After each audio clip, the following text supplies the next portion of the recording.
I'm always happy to participate and let people know. A lot of people don't know very much about Judaism, and so I think once they have the information, it's actually makes them more receptive or less likely to think that we're up to something strange once they know about us, because that they're interested and answering the questions.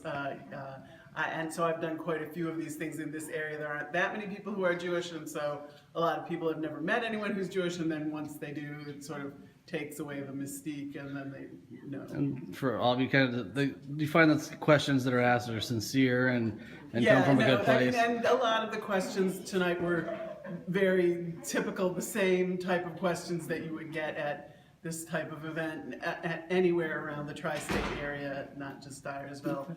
So yeah, if you do it enough times, you do get used to certain questions that come up.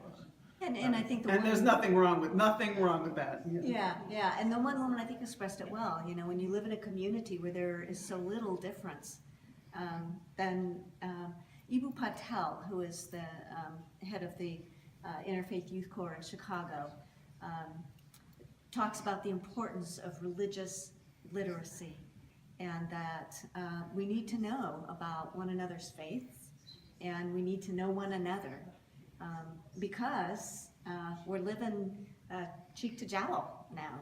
We are living next to each other, and to not know another's faith tradition or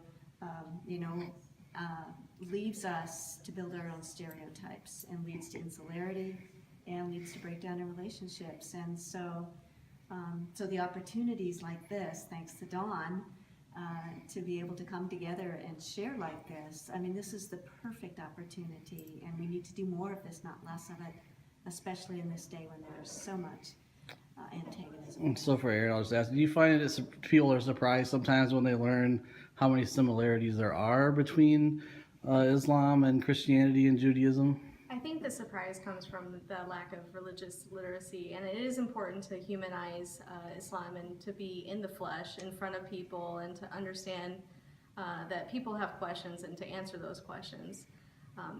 It's part of the interfaith dialogue also that I can stand here and be civil and be able to be a good neighbor and to understand one another.